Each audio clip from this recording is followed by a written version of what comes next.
Students, I'm supposed to teach you India's foreign policy. I hope you all are well conversed with English, and I will try to explain everything in English, and if possible, if there is any need, I will also explain it in Hindi if it is required. Well, India's foreign policy is a paper which you are taught in the final year after having studied all other papers in political science like political theory, political comparative politics, constitution, public administration, so on and so forth.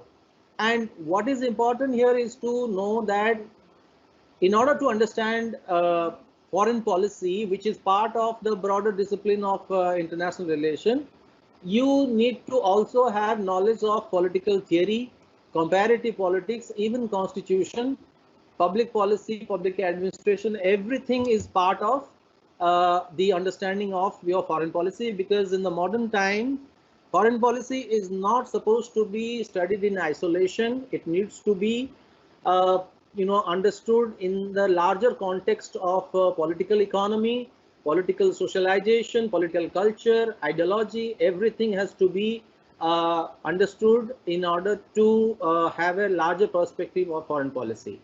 Well, first of all, you need to know why foreign policy is important for us to understand or to know.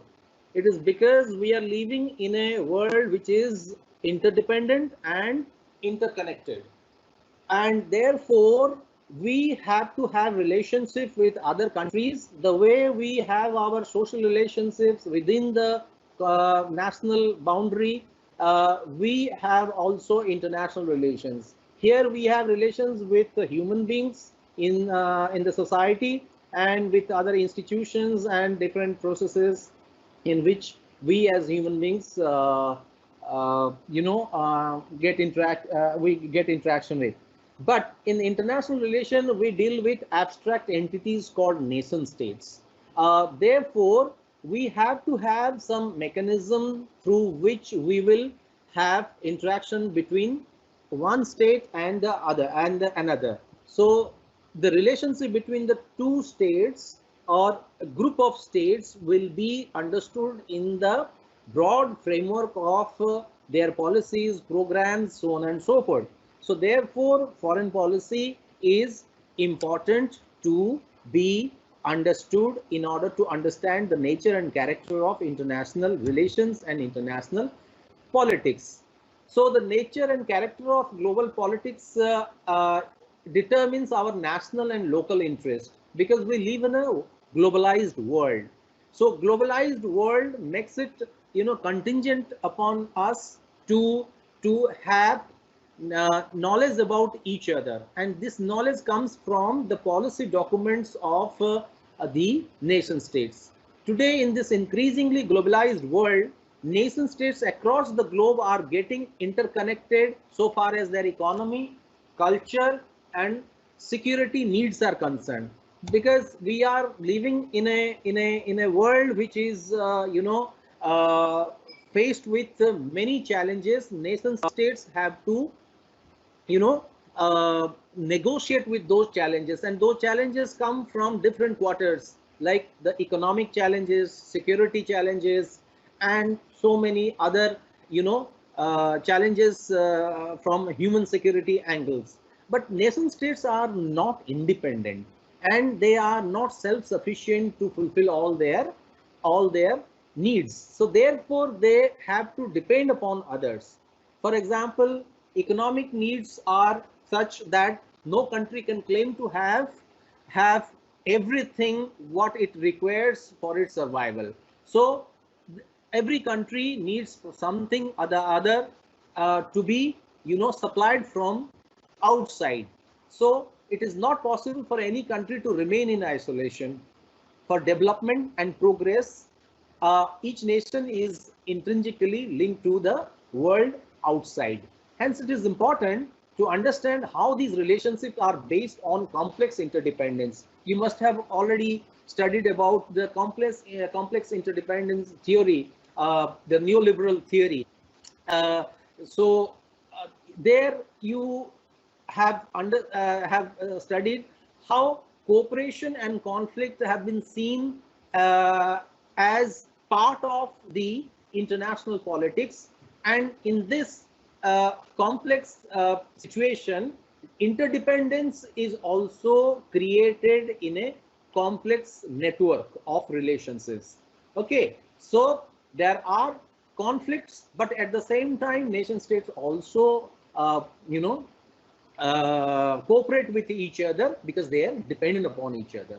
Okay, it is in this context, I wish to look at India's foreign policy, or rather, I would say India's foreign economic policy in the 21st century, because in the 21st century, foreign policy is simply not about the bilateral or multilateral political relationship between nation states. It is a complex.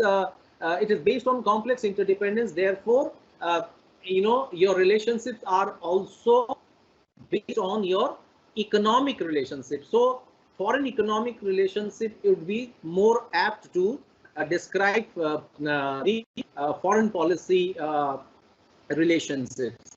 So, in the 21st century, we have seen how India has made some very drastic change in its policy towards other countries, and also at the same time it has maintained continuity. So continuity and change are the hallmarks of India's foreign policy in the global politics today.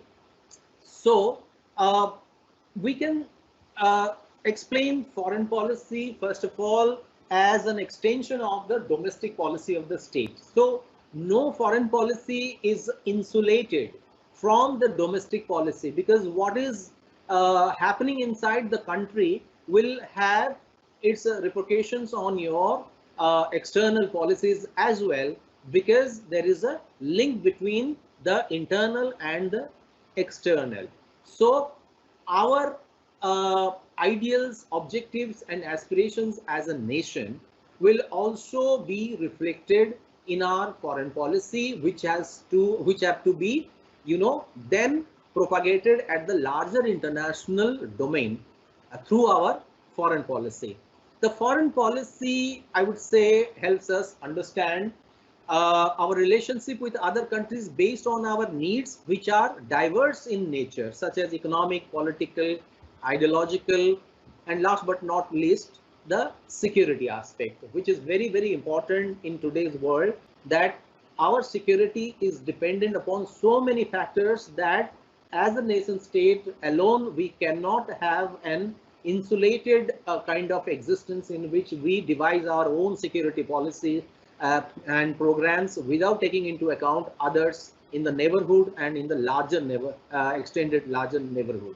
So it is very important that we should also keep security as an important factor in the foreign policy making. And then understanding the foreign policy of India is important for any social scientist to develop a balanced kind of informed perspective on international issues having impact on our country. So as social scientists or academicians in part of the intelligentsia, we need to also have understanding. This I am telling to explain as to why the knowledge of foreign policy is important for anyone. It is not about only students or those who are in the academic circle that they should be understanding or knowing India's foreign policy, but for anyone who has some interest in foreign affairs, in international relations or international politics, needs to have the knowledge of the foreign policy. Foreign policy, you should know that is very dynamic in character. Dynamic in the sense that it is subject to change according to the changing needs of time. But so far as the core values, ideals, and objectives are concerned, foreign policy of a country takes these things into account, and they remain almost very constant for all times to come. What I mean to tell you by saying this is that there has to be a perfect balance between your, the continuity as well as the changes in foreign policy. So any country which is playing a very significant role in international relation today, and is considered to be a major power, we have seen that they have maintained both continuity and change. Continuity, as far as continuity is concerned, uh, as I told you, that core values of the nation, the society, the ideals of our forefathers and our freedom movement, and the large long term objectives which we have set before ourselves as a sovereign independent nation, are supposed to be constituting our long term continuous endeavors. So foreign policy needs to uh, you know uh, maintain both continuity as well as change. So therefore it is both dynamic, and it is also based on our core values, ideals, so on and so forth. There is no permanent friend or permanent enemy in international relations, as they say. So therefore, certain things have to constantly evolve and change. You cannot have friendship with one country for all times to come and maintain, enmity with another country for perpetuity. So it all depends on how the international scenario evolves with the course of time, and then how you are, visualizing a scenario in which you can, realize your best interest in the given circumstances. Accordingly, you should devise your foreign policy, adjust and readjust your long-term objectives, and thereby maintaining both your values, core ideals, so on and so forth, but at the same time adjusting and adapting to the changing scenarios in the world.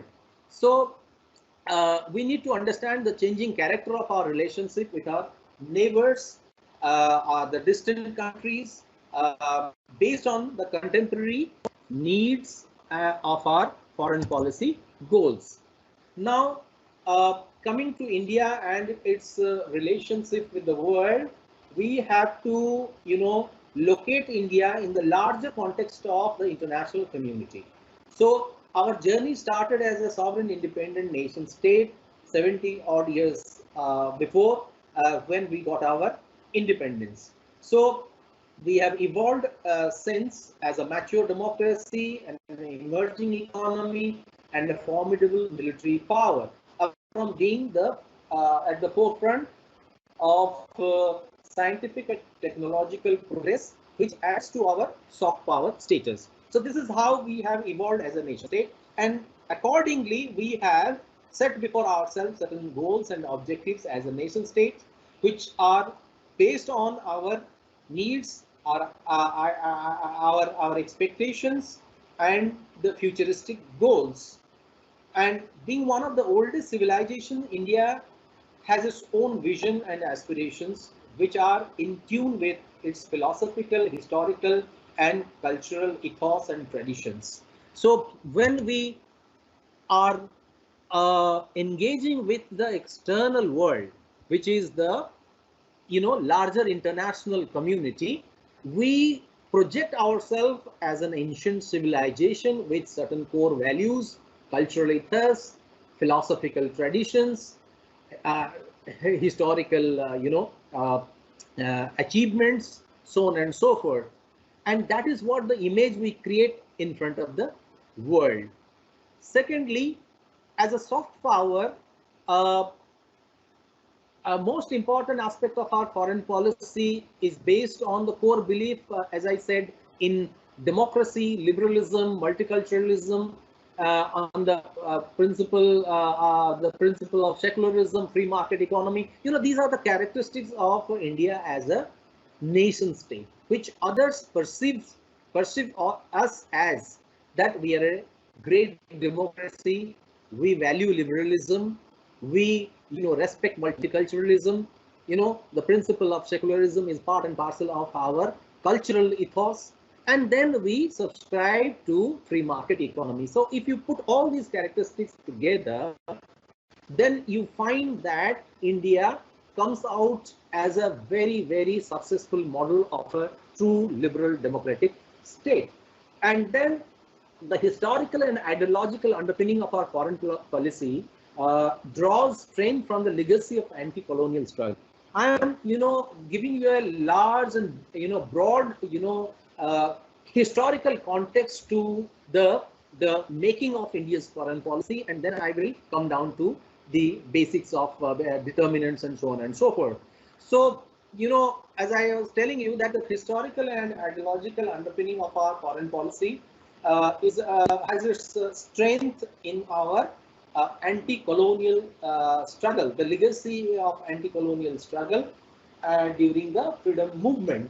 And then India came out victorious of this long protracted anti-colonial struggle, and finally got its independence in 1947. And then India's image became a peace-loving country, which is, whose foreign policy is deeply embedded in this philosophy of peace and non-violence, and later refined as Gandhian traditions. So if you go back in history of India's tradition, you find that peace and non-violence are, intrinsic part of our social, cultural, and national fabric.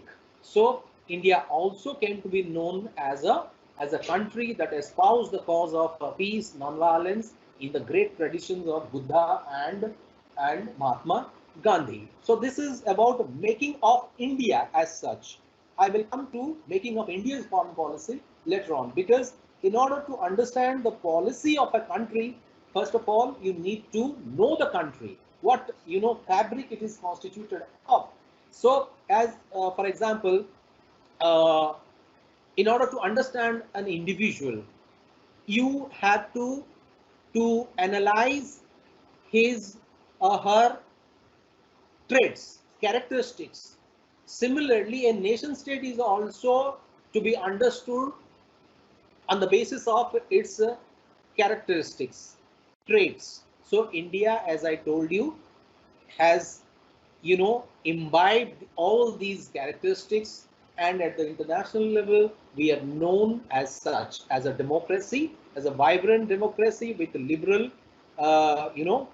principles and liberal political culture embedded in our political system, and then free market economy, where we have given the state lesser role. But that is a different issue, that the state had greater role in the economy earlier, and that had also a lot to do with India's foreign economic policy in the post-colonial era.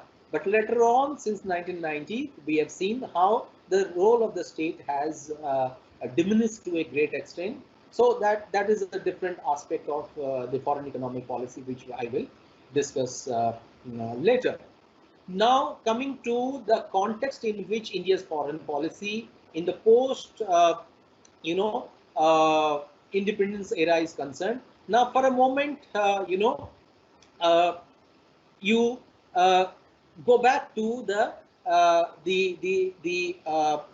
post Second World War period, and then you see how India emerged as a sovereign independent nation state in that Cold War period after the Second World War was over.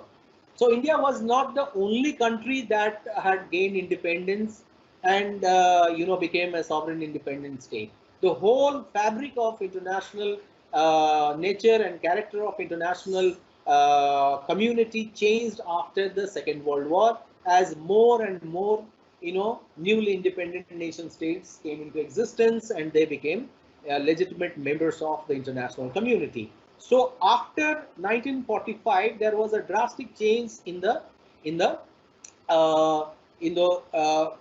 nature and character of the international society, with a large number of newly independent nation states joining the international community, who were uh, granted independence after the Second World War by their respective colonial masters.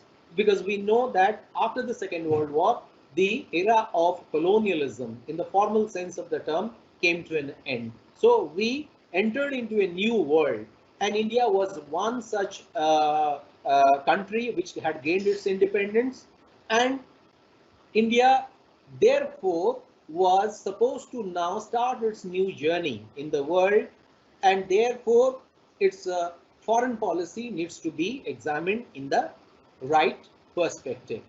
So, Cold War is the larger international context in which we have to understand India's foreign policy. So Cold War, I won't go into the details of Cold War, as you have already studied about the Cold War, 1945 to 1990, 45 years duration, in which there was the international politics was characterized by bipolarity. One pole versus the other. One pole led by United States of America and the entire Western Europe and other countries of the world in Asia and other continents, Australia, and the other one led by Soviet Union, the former Soviet Union, and its allies. But where do you see India as a sovereign independent country pursuing its independent foreign policy? Because we took a principled stand on several issues which confronted us in the external domain. We had our own issues, challenges, we had our own objectives, but we were confronted with a world that was, severely challenged by the Cold War politics. So the Cold War politics created situations which were adversarial in nature as far as India was concerned. For example, the impact of the economic recession, continuing since the time of Second World War was there. There was arms race. There was rampant underdevelopment all over the world.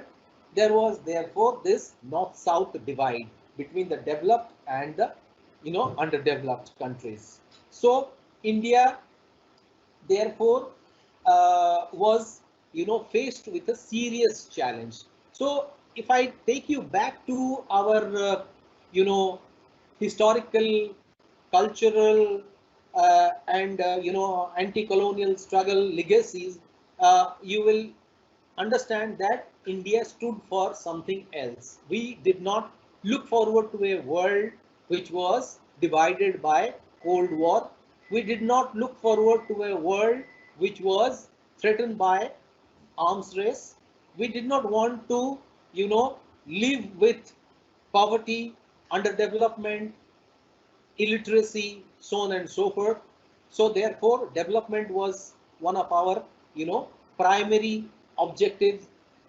And then we did not want the world to be divided between north or south or east or west. So we wanted, as I said, a peaceful world order where development is possible for every country, small and big, and every country should have the bare minimum so that justice and equity are guaranteed to all.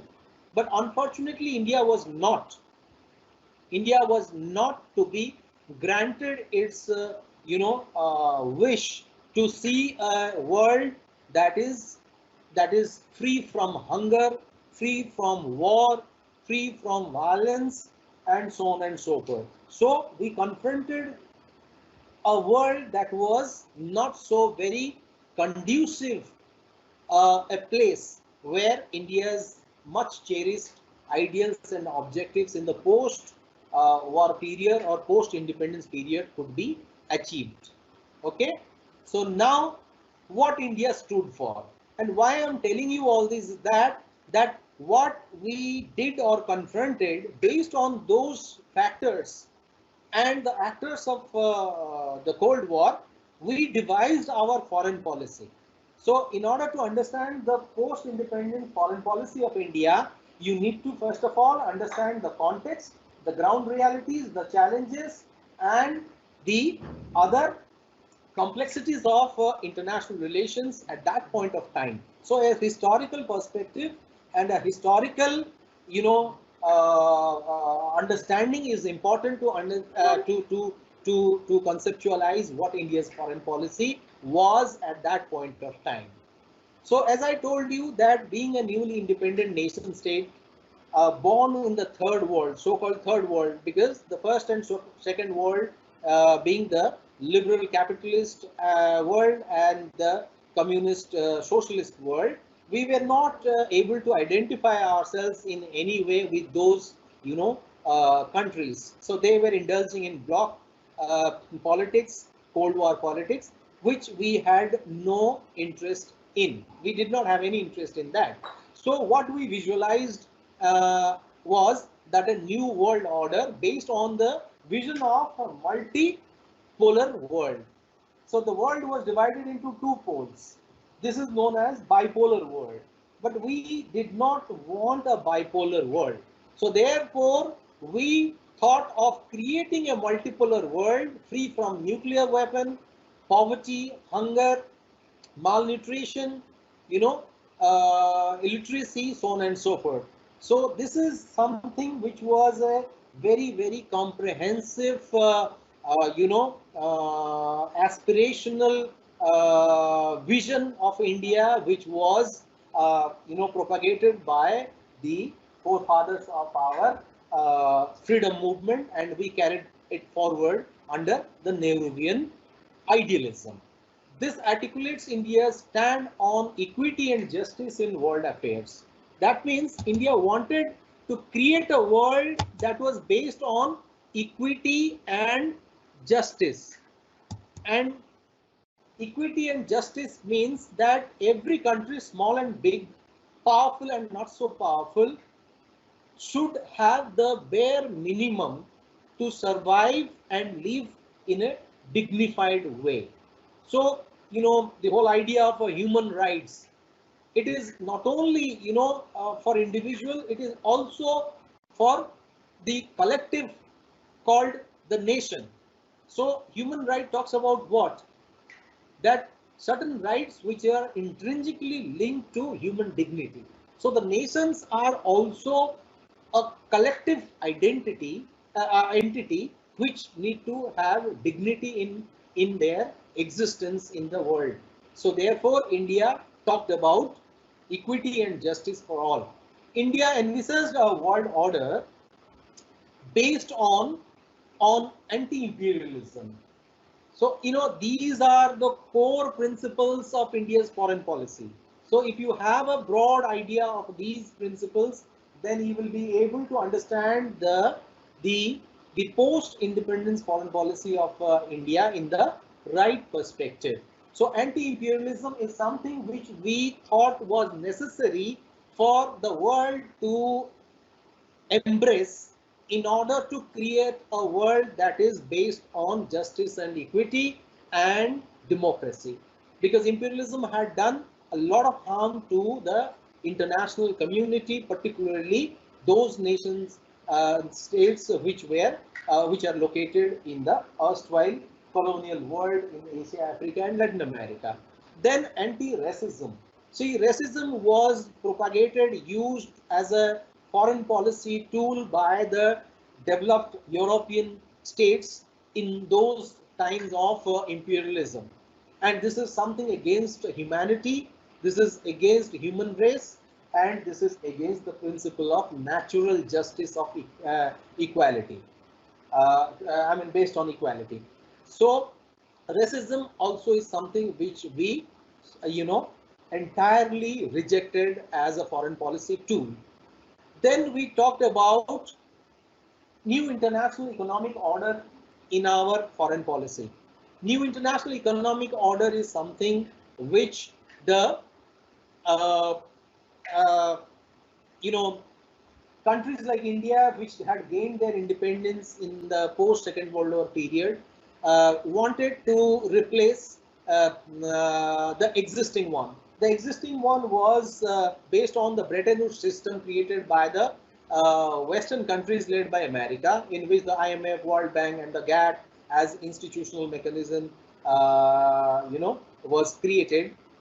But that economic system or order, according to India, was, you know, grossly inadequate and discriminatory in nature and sometimes exploitative in character. So therefore, we wanted that the international community should have a new international economic order in which the equity, fair play, transparency in economic relationship, a lessening of trade gaps and trade deficits, and then, transfer of technology, sharing of technology, and easy access to international finance and banking, international banking and financial institutions not playing a dubious role of promoting the interests of developed countries. All these things were, challenged by the concept of neo, and India was one of those leading non-aligned countries which, espoused the cause of new international economic order.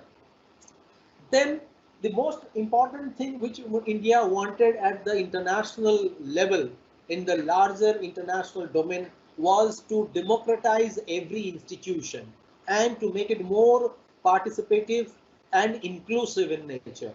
Otherwise, we have seen prior to the end of the Second World War, international institutions were primarily, constructed and, run by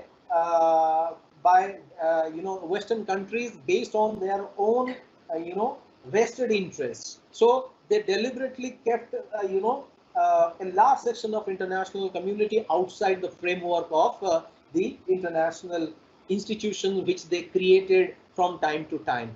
But post-independence era international politics, India wanted to start a new narrative in international politics where institutions like UNO, United Nations, was expected to be, created and run based on democratic principles of equal sharing, equal participation, and exercise of equal power.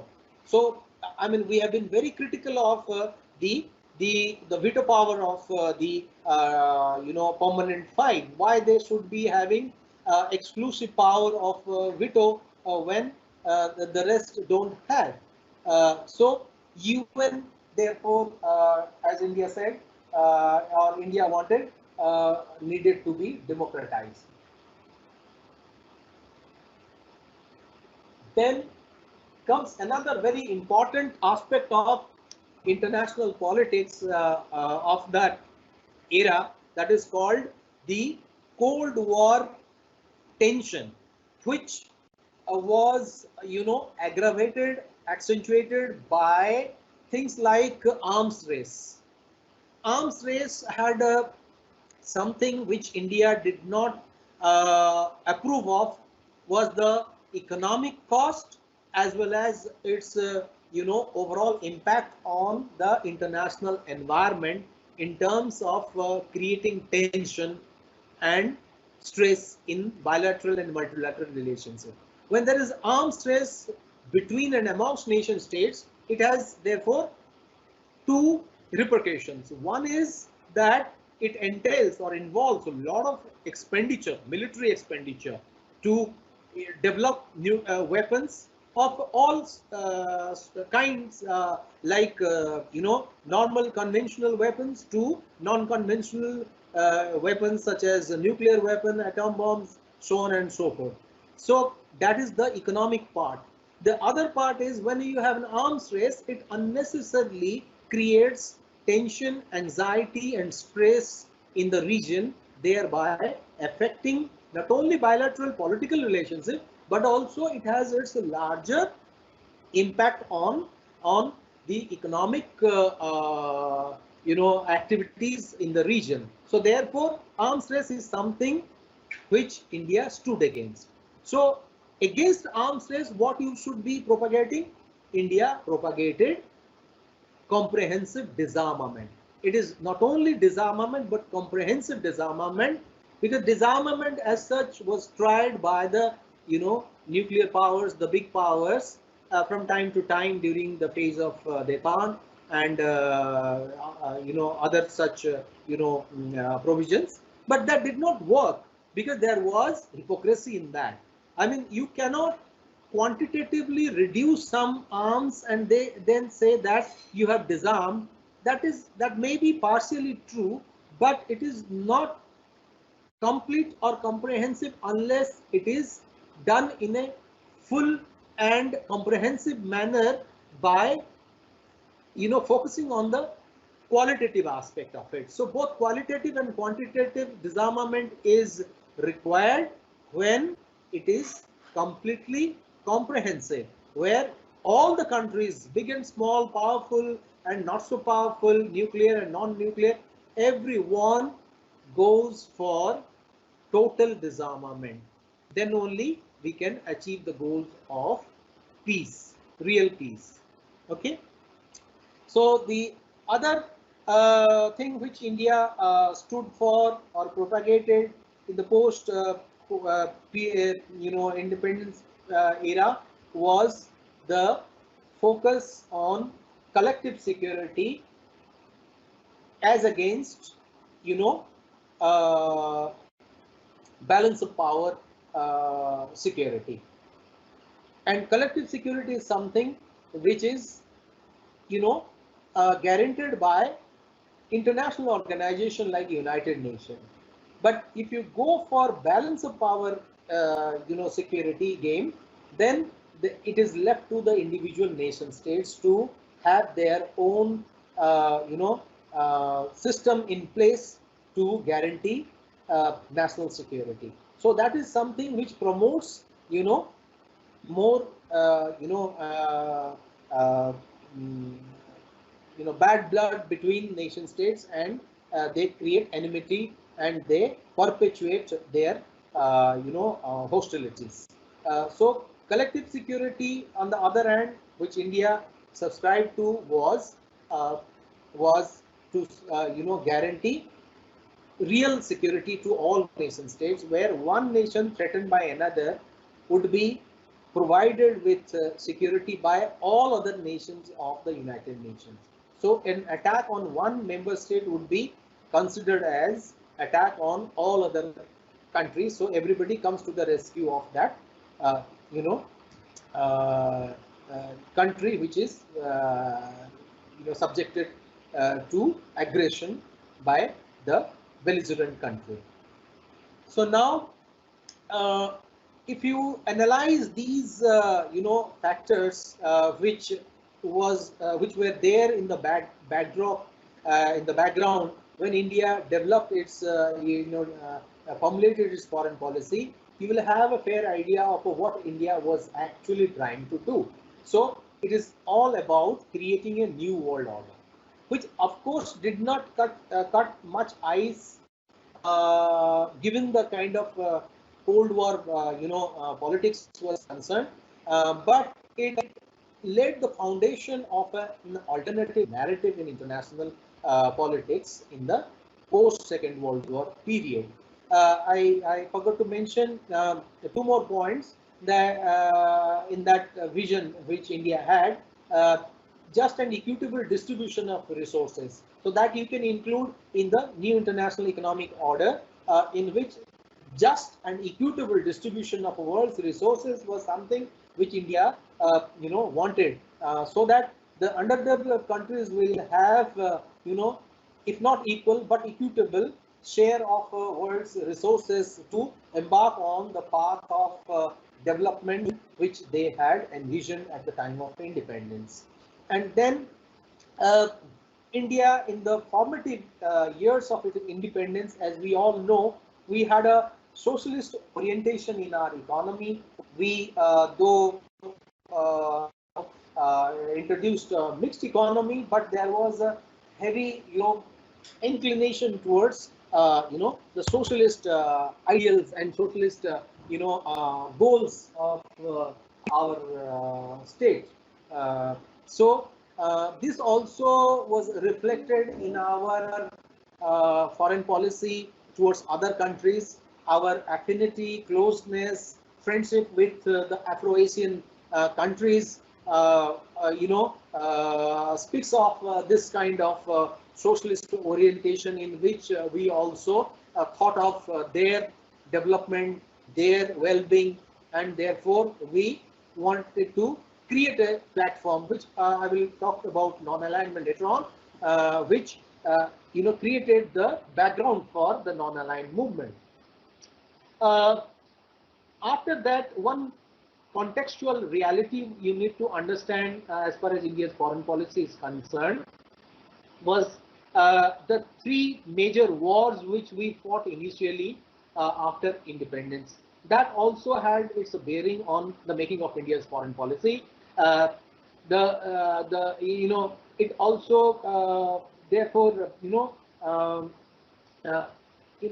it, it made us convinced that mere idealism will not always pay. Therefore we need to be also very prudent about protecting our territorial integrity and national sovereignty, and successive governments have emphasized on this aspect also. So the post independence foreign policy cannot be only seen in the prism of Nehruvian idealism. It is also to be understood in the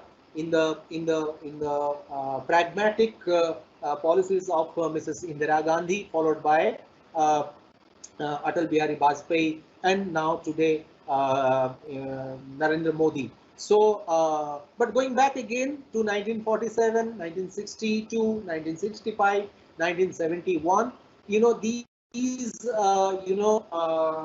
four wars, or you can say China, also formed the overall narrative of India's security as far as India's foreign policy is concerned.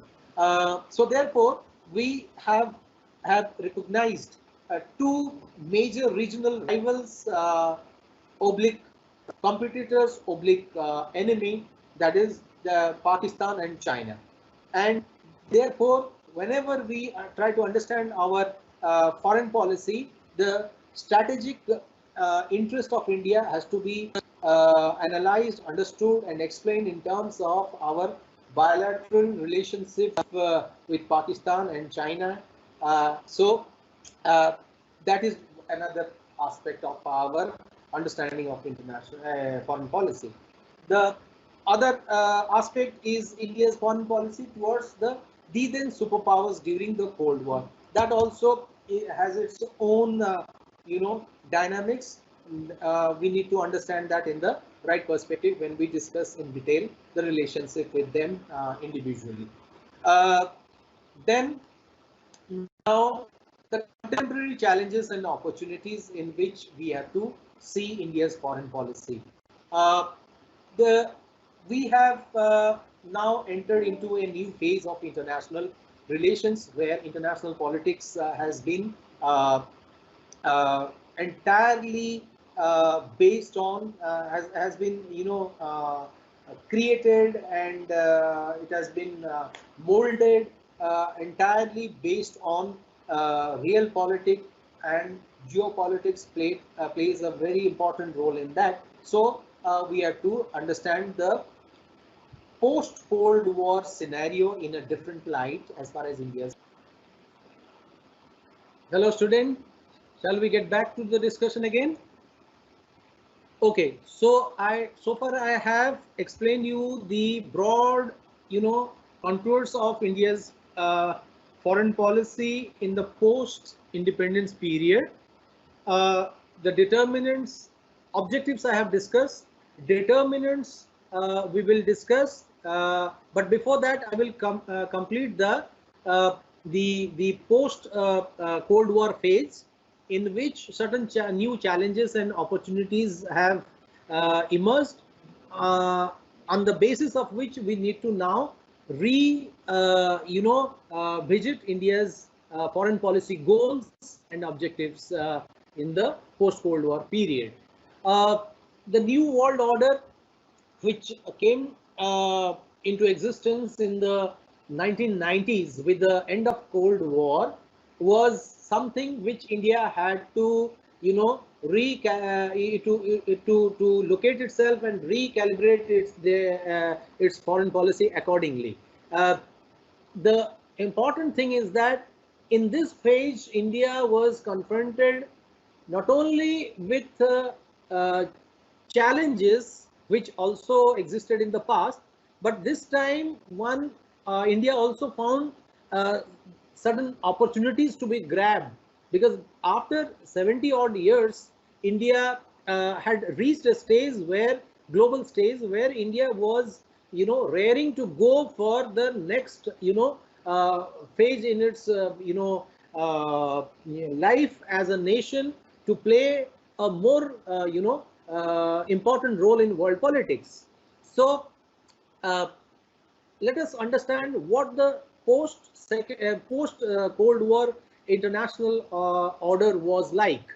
Uh, so there was, now mostly people started talking about unipolarity in place of bipolarity, because the Cold War had come to an end, Soviet Union had been dissolved, and there was only one superpower. So therefore people started that bipolarity has gone, and now US is the only pole that exists. So therefore the international political order needs to be, understood in terms of unipolarity.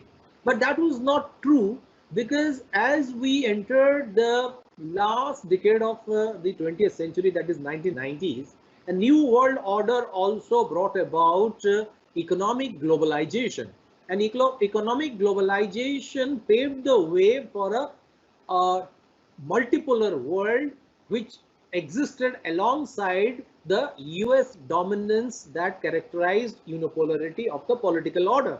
So therefore, we need to understand the complex situation of a political order that was primarily, dictated and governed by America and its allies, and the multipolar world order, which was taking gradual shape because of the advent of globalization, particularly economic globalization.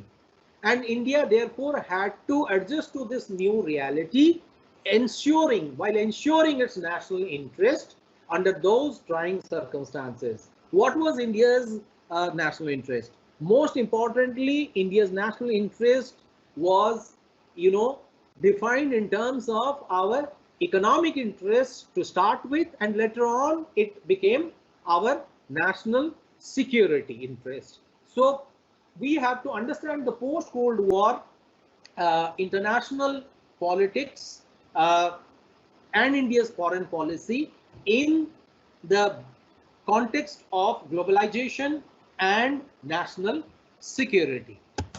Uh, the old and the familiar order was passing, and an emerging order was coming in, which was both fluid and uncertain. I mean, the first 10 years, that is 1990 onwards till the end of the century, that was very, very, it was very fluid. International politics was in a flux, and there were a lot of other things happening, such as ethnic conflict in many parts of the world, political disintegration in Europe, Eastern Europe, so on and so forth. So the international landscape was very chaotic and unpredictable. USA influence, gradually began to, decline in a different way, because the Chinese influence began to expand because of globalization. So this is also the time when we have to see how, US unipolar world led by USA to start with, gradually paved the way for a, if not a multipolar world, but another, power, that is China, which began to expand its influence on others, uh, primarily because of its economic prowess, but later on it got translated into political and military, power of China, that played a crucial role in, juxtaposing or putting China vis-a-vis USA. But that happened later on. We can say that it happened after 2001. This became very, very prominent because America was confronted with another, challenge of global terrorism.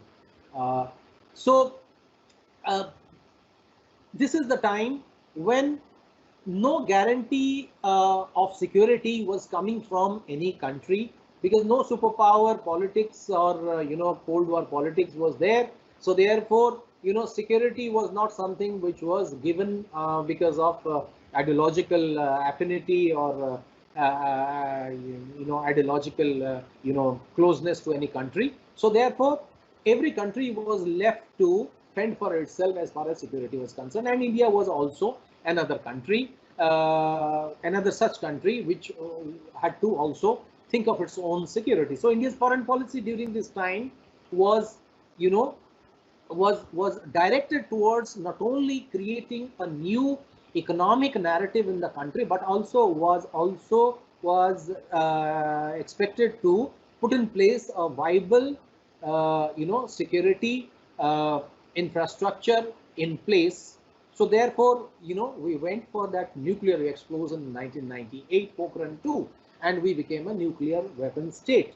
So this explains as to how India's security, dilemma and security interest, changed the whole narrative of India's foreign, policy thinking in the post-Cold War period. Then we have seen how we have,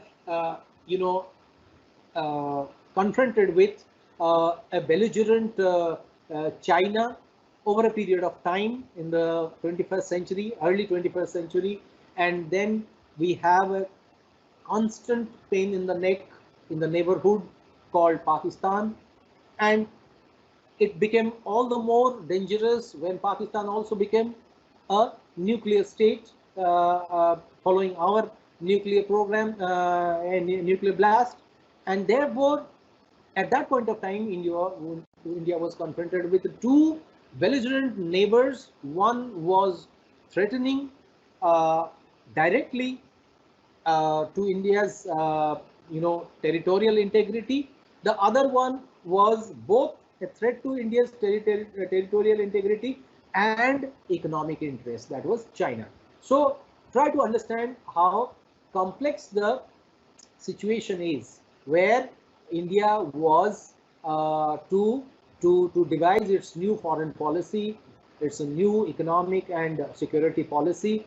So that's a very, very interesting time to know how India negotiated with those challenges, but at the same time how India also reaped the benefit of the opportunities that came in the form of economic liberalization and globalization. Uh, uh, I don't want to go into the details of the Chinese, agenda in the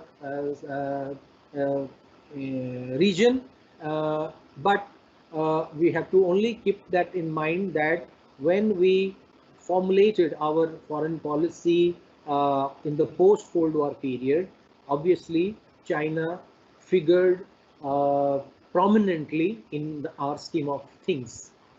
Then coming to the Pakistani factor, we know how cross-border terrorism has been used as an instrument of of Pakistan's foreign policy, and how proxy war and territorial misadventurism have been part and parcel of their strategy and tactics against India. So they keep us engaged all the time in the borders. So that also had its reflections on the Kashmiri secessionist movement, which no more remained indigenous, as they say, after 1990s. It became, an international, challenge for us, with the involvement of terror organization and non-state actors and the state actor called Pakistan, and tacit support of China to Pakistan. So these are very, very complex security issues which we have to also keep in mind when we try to understand India's new foreign policy in the post-Cold War period. So apart from that, there were many domestic, factors and determinants which, form the basis of our understanding of how India's foreign policy should be devised in the changing times, be it insurgencies in Northeast, economic challenges, communalism, domestic political discourse in which all these narratives, Hindutva versus fringe elements, and Islamophobia, and so on and so forth. All these things also became very, very prominent in the course of time, as a result of which the political discord within the country, became a very, very contentious factor in the, foreign policy making, because foreign policy, as we know, is supposed to be based on broad consensus, at least consensus amongst the political parties. So there has to be total consensus over the foreign policy from the time of Nehru till Mrs. Gandhi, and maybe after that to some period. This broad consensus was something which was considered as sacrosanct and was respected. But of late, we have seen that binaries, have developed, and there are political, you know, differences which have their implications and reflections on the foreign policy positions of the government of the day, and thereby creating an impression that as if this country is not unanimous and united on certain aspects of foreign policy, which is very, very, but it is because political parties, opposition and the government, they most of the time are found to have, difference of opinion on various aspects of foreign policy.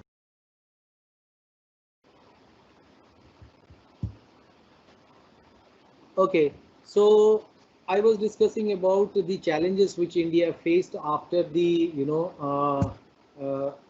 process of globalization started and a new world order came into existence. So India had to now focus more on its economic, policies.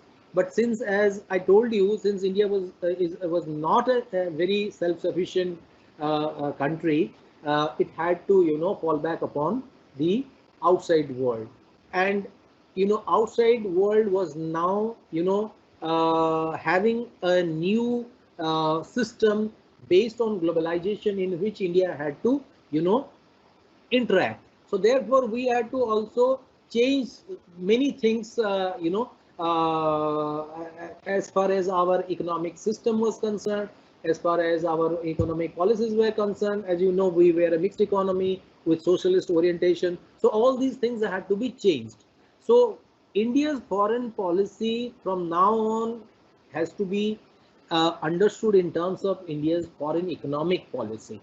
So countries like America, in the Western world, with whom we had not much, very strong economic ties during the Cold War period, now we had to recalibrate and, reshape our policy towards America.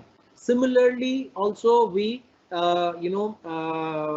snapped our, ties with many East European countries with whom we were having you know, uh, relationship for our military procurements and defense needs, because our focus was now economic development, and we thought that we can, give it a break, like, our spending on defense for some time. And if at all there was need, we thought that there is a larger market outside where we can buy our, things from other countries. So therefore, the entire gamut of bilateral and multilateral relationship for India, underwent a drastic change during this period when we established our new relationships with countries with whom we did not have relationship during the Cold War, and we also had to, disconnect ourselves from countries with whom we had,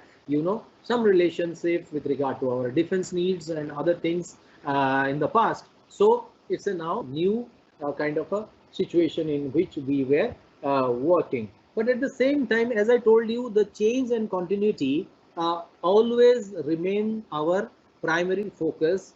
The continuity means that India still, despite all these changes taking place outside and taking place within the country, still pursued its, foreign policy based on its core values and beliefs, such as international peace, international, brotherhood, internationalism as such, and the whole idea of democratizing the world order, reshaping new architecture of global governance, multipolarism. So certain idealistic visions were also embedded in our foreign policy, and we talked about the non-violent world order. We still continue to talk about nuclear disarmament, comprehensive nuclear disarmament, which has not happened till now, for which we are also paying the price, because today we are not signed the NPT, and therefore, because it is discriminatory in nature and not comprehensive in its goal, therefore we have not signed the NPT. So therefore, we are not being considered as eligible for many things, including membership in the NSG, Nuclear Suppliers Group, which would have facilitated supply of nuclear fuel for our civil nuclear programs in the country. But we are, suffering on that count. But still, we are, harping on that one principle, that it has to be a comprehensive nuclear disarmament. Apart from that, there are many issues which India today thinks that needs collective, collaborative, cooperative efforts of the international community to confront with, and those challenges are so enormous that no one country today is capable of handling or confronting those problems. So therefore, problems like global challenges such as climate change, international terrorism, nuclear proliferation, the energy security, which is very much essential today, because today's modern economy is energy driven, and if there is not enough energy supply or minimum guarantee of energy supply to national economies, the entire international economic structure will collapse. There are challenges like cyber crimes, money laundering, fake currency activity. These are all non-conventional security threats to the states today. Human trafficking, migration, forced migration, refugee problem, poverty, hunger, malnutrition. All these are very, very comprehensive issues and challenges before the international community. So India as a nation state, subscribe to the idea of a global order, which is, based on the appreciation and understanding of these problems for all nation states for all times to come. The classic example of this is the global pandemic, coronavirus, COVID-19 today, which has assumed such great proportion. It has overwhelmed the entire world, and this is a classic example of how something which nation states had never thought of even thought to have such potential to threaten their national security. Health hazard, public health security is at stake today. So the entire world is under threat, unprecedented threat. It can kill millions of millions people. It's just the beginning. So how will you know you know negotiate with these problems? Alone you cannot. So therefore, a true multipolar democratic world is what India espouses, is the cause which India espouses and tries to create in the uh, times to come. So therefore, India's focus on multipolarism is a very well thought through, vision, which has been accepted and appreciated by a lot of countries in the world. Now we have to see how we move forward with this agenda. Uh, now,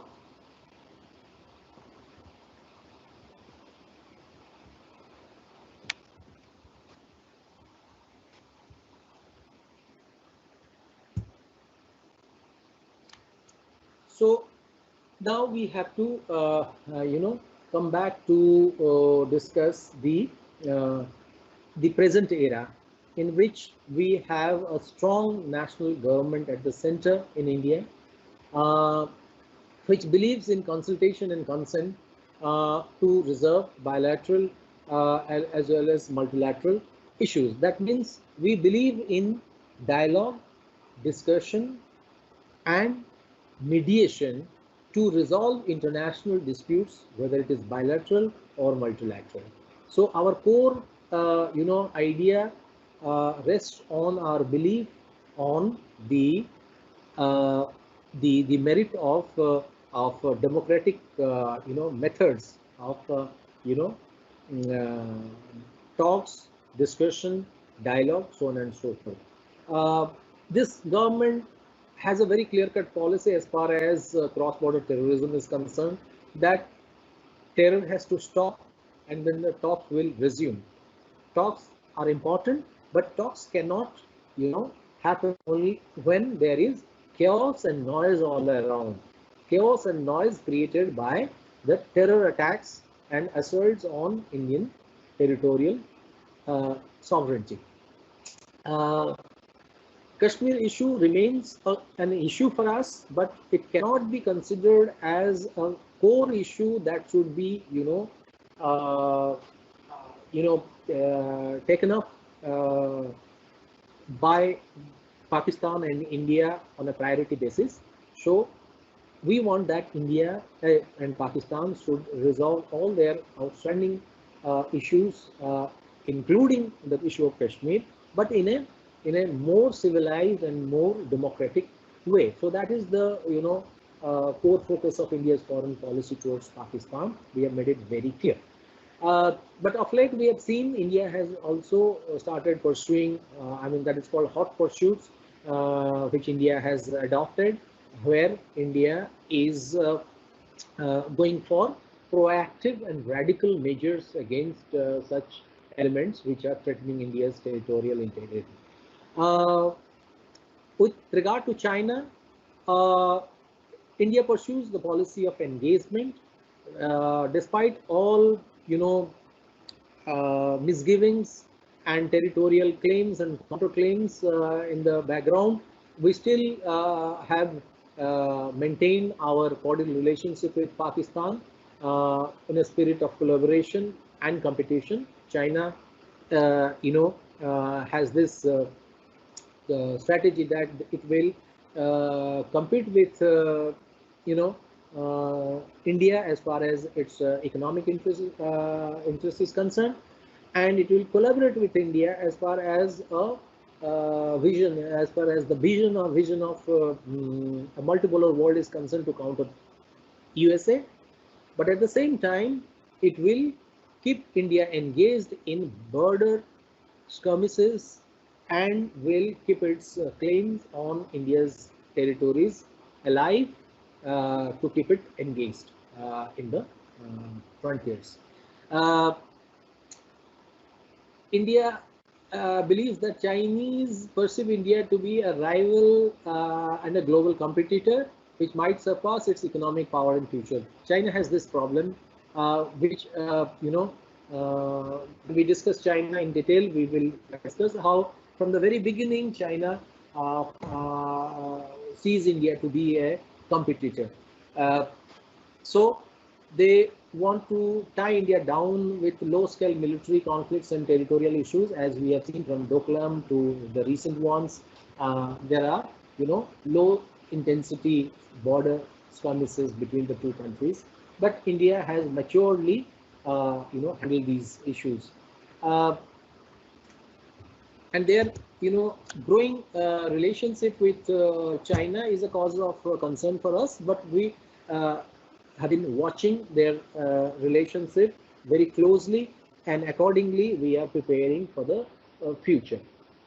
uh, the way forward, there's a lot of things can be said about what India should be doing, or India should be uh, responding as far as the evolving situations are concerned.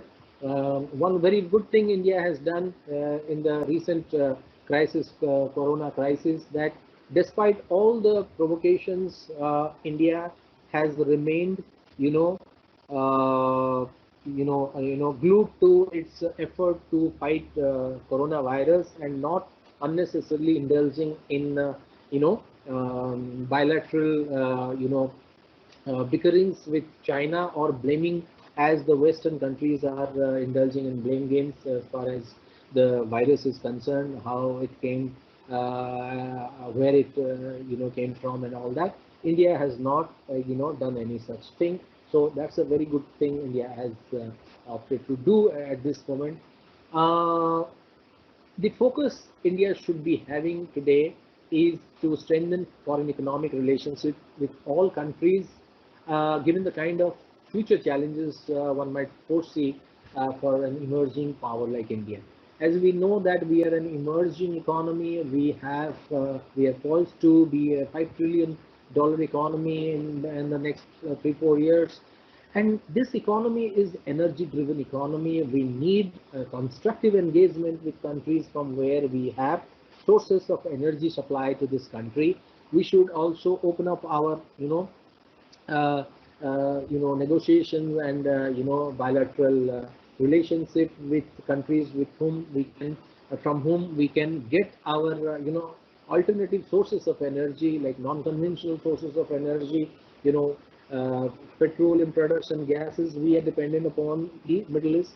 But as far as the non-conventional sources of energy, like the wind, the ocean, and the other sources of energy, which the developed countries are exporting, we need to also have good relationship with them, to open up new avenues for supply of energy to India, including the nuclear energy, which we can develop in our country with the active collaboration with the Western countries.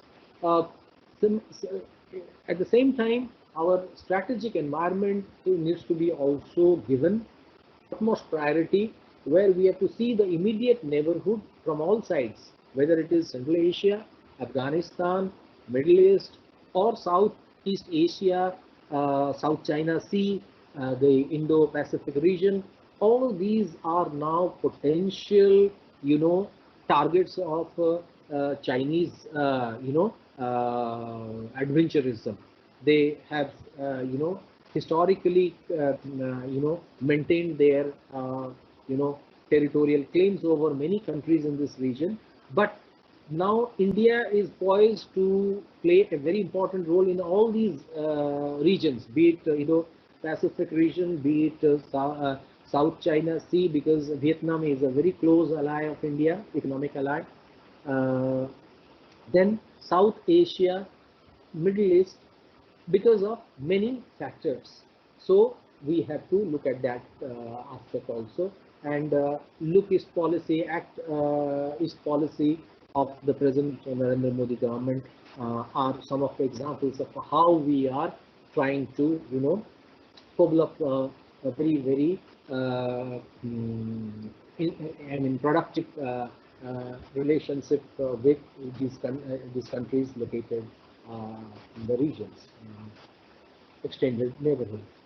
Uh, so again, Africa, I feel that we need to revive the Afro-Asian solidarity, the spirit of Afro-Asian solidarity, which we celebrated during the time of non-alignment, and uh, you know we should shift our focus to African countries for investment and economic ties to you know uh, to have a alternative uh, mechanism of absorbing investment and also disposing of our manufactured goods in a fair manner. So that's it. As this is an overview of India's foreign policy since independence till now, and then we will shift to a new arena where we will discuss the determinants of India's foreign policy and objectives. Most of the objectives I have discussed in the course of my last 1.5 hour discussion with you. And as far as the determinants are concerned, determinants are the factors. I mean, nothing happens in a vacuum, you must understand. It is like you do something, but if you when you are doing it, you are influenced by many other factors and actors.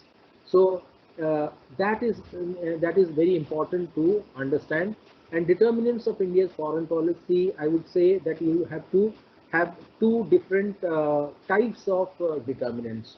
One is the continuous and permanent determinants, in which you have to understand the role of geography, economy, political system, and then your political ideology, political leaders, uh, so on and so forth. So determinants of India's foreign policy again will have to be seen as post independence determinants and the new age determinants. New age, what I mean by new age determinant, are the ones which are now becoming more and more relevant and significant as far as India's foreign policy is concerned. For example, terrorism. Terrorism, I would say, is a very important determinant of India's foreign policy today, which probably was not heard of at the time of independence. When Nehru was his own foreign minister, he would have never thought of considering terror as an instrument of any other country's foreign policy. But today we are confronted with a country which is promoting terrorism from across the border, as well as it is using terror as a instrument of its foreign policy itself. So non-state actors under such states and the states themselves, acting as terror outfits, is something which we need to understand as a new factor in India's foreign policy. Similarly, I would say nuclear proliferation. For a very long time, since the Second World War, the world witnessed only uh, you know 5 countries at a stretch, one after another, becoming nuclear weapon states. After that, there was a long silence before India and Pakistan became nuclear weapon states. And then we see a very uh, a rapid growth in nuclear proliferation with suspect countries like North Korea, then Israel, and Iran. These countries are said to be having nuclear program, and they might one fine day declare that they have developed their nuclear weapons. So, nuclear proliferation is again another important determinant of India's foreign policy, because the way Pakistan got hold of nuclear weapon and then pursued its nuclear program with the active support of China is a major threat to India's security. So therefore, uh, we need to take that into account when we, devise our foreign policy in the 21st century. And the third important dynamic determinant of India's foreign policy, I would say, is globalization itself. This was not a determinant in the post-independent India when the foreign policy was devised.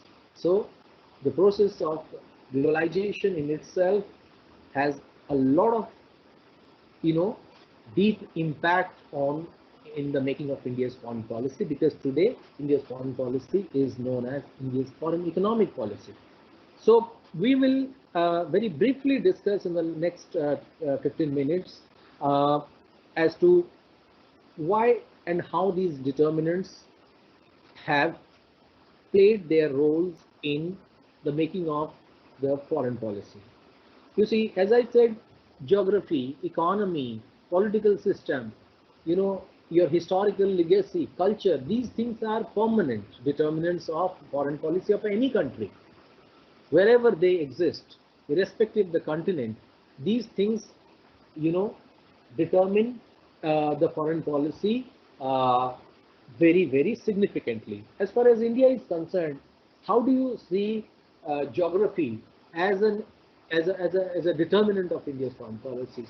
Obviously, the the geographical space or location where we are placed plays an important role, in the sense that the climate, the topography, the oceans, and the mountains, all of them have, uh, you know, uh, their roles in the making of foreign policy, directly or indirectly. For example, we have discussed that security interests or security needs are part and parcel of the foreign policy concern of a country.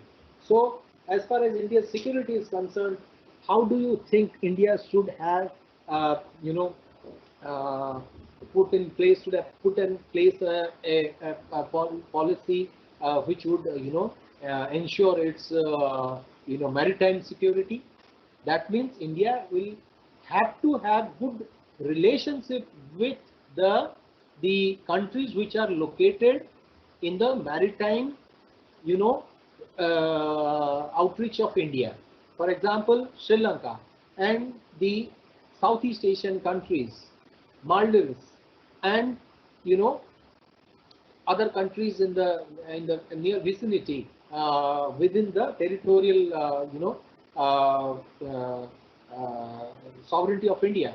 We need to have good relationship. We now come to hear about how China is trying to, encircle uh, India from all sides.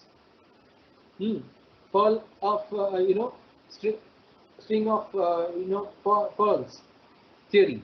So uh, all these need to be understood in the context of geographical factor. So we have to, because we have a very long, maritime line, that is the coastal line. So that is a disadvantage for us. What happened in, the Mumbai terror attack?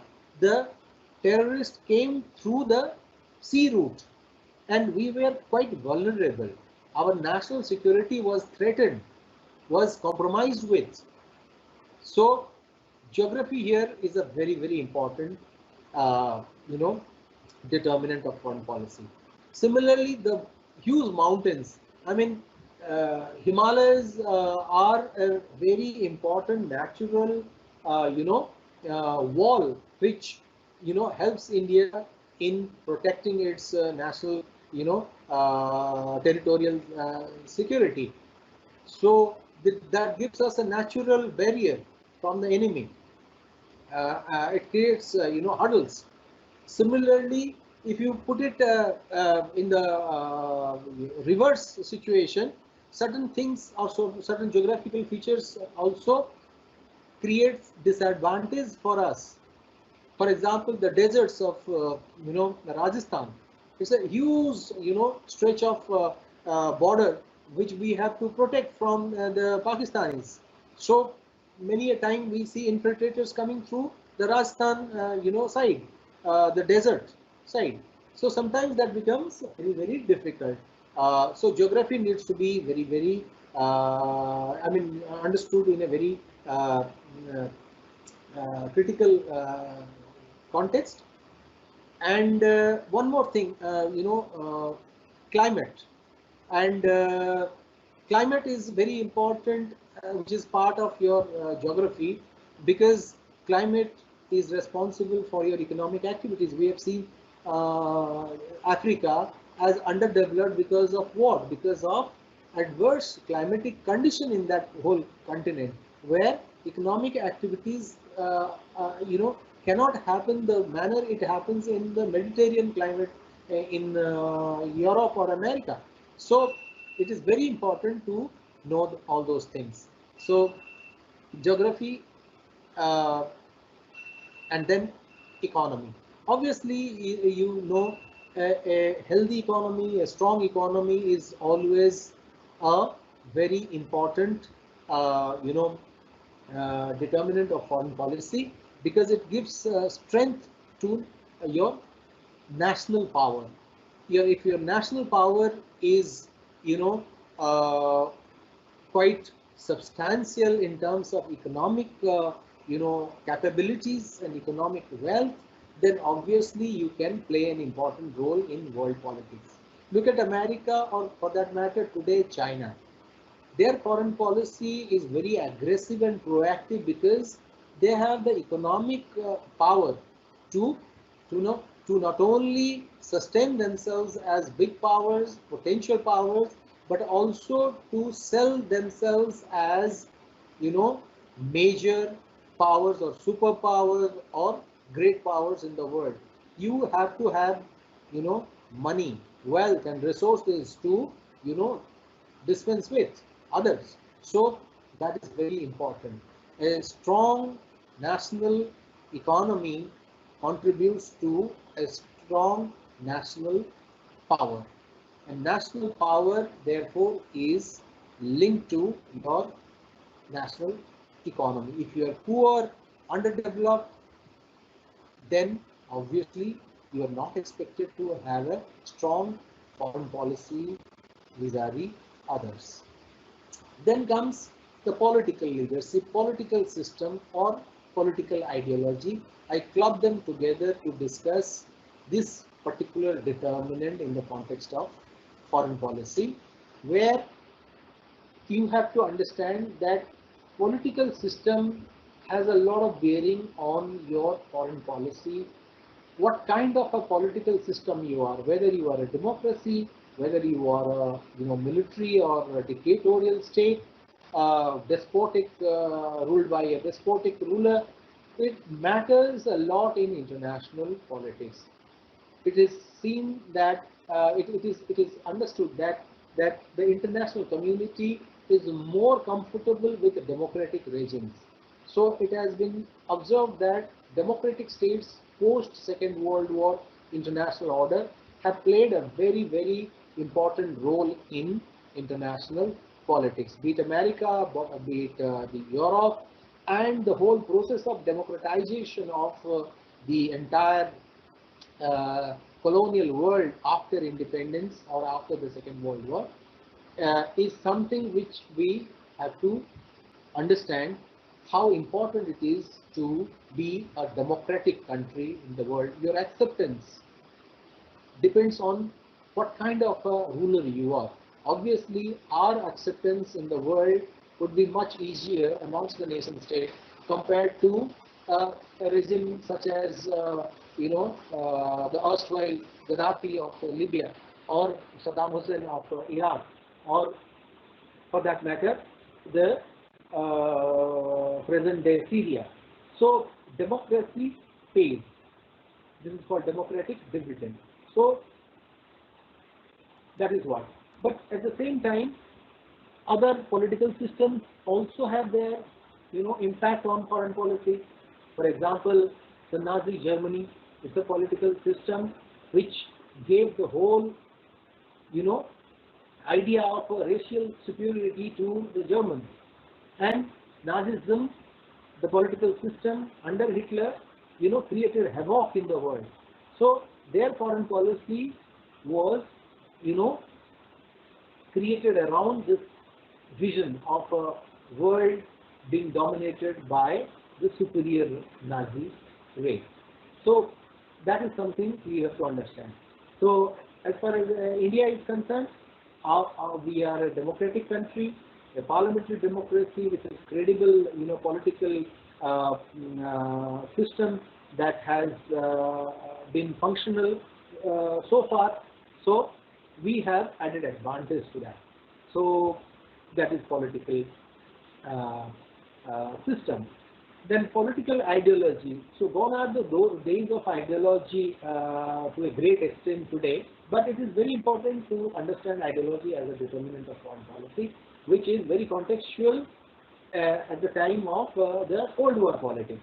So we have seen how ideology played a very important role in so far as American foreign policy was concerned, so far as the Soviet foreign policy was concerned, and for that matter, Indian foreign policy was concerned. Because we too had also an ideology called non-alignment. So our policies were also dictated by, our foreign policy is dictated by the non-aligned principles. And the third one is the political leadership. It's also a very important determinant of foreign policy because the individuals, the charismatic leaders, play a very important role insofar as the making of foreign policy is concerned and making that foreign policy relevant to the purpose of the entire mankind is concerned. For example, Nehru. Nehru was the architect of India's foreign policy in the post, independence era, and his indelible, impression on India's foreign policy is something which we have been talking about till now.